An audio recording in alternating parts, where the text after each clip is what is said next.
अग्नी हा तर ओव्हरऑल मनुष्य शरीराचा आणि मनाचा आत्माच आहे.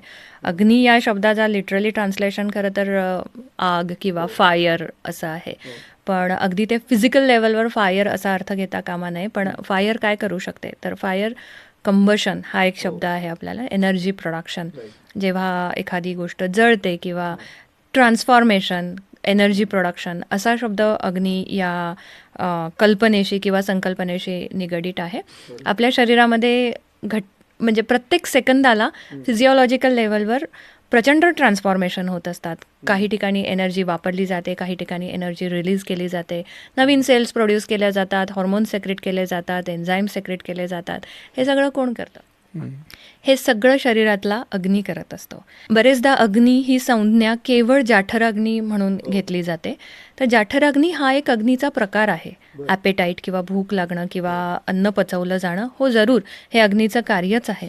पण अग्नी इथवरच लिमिटेड नाही आहे. तर प्रत्येक पेशीमध्ये, प्रत्येक सेलमध्ये देखील अग्नीचं काम चालू राहतं. कुठले आयन्स हे आत आले पाहिजे, कुठले आयन्स बाहेर केले पाहिजे, आणि हे सगळं काम मायटोकॉन्ड्रिया करत असते.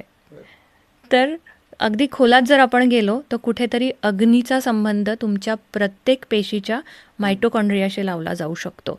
आणि मायटोकॉन्ड्रिया ही बँक असते, पॉवर बँक असते. जेव्हा हवं तेव्हा ATPs देणं, जेव्हा हवं तेव्हा एनर्जी प्रोव्हाइड करणं शरीराला, हे त्या मायटोकॉन्ड्रियाचं काम आहे. अगेन, आणि आता लेटेस्ट कॅन्सर रिसर्च सांगतो की तुमच्या मायटोकॉन्ड्रियाज जर चांगल्या असतील तर तुमच्या शरीरामधल्या कॅन्सर पेशी तुमच्या शरीरातल्या चांगल्या पेशी डिस्ट्रॉय करू शकता, म्हणजे चांगल्या पेशी ओव्हरकम करू शकतात कॅन्सर सेल्सवर. इतकं त्या मायटोकॉन्ड्रियाचं महत्त्व आहे. रादर कॅन्सर पेशंट्सचा जर तुम्ही नीट अभ्यास केला तर त्यांच्या मायटोकॉन्ड्रियामध्ये काहीतरी बिघाड झालेला कायम आढळून येतो.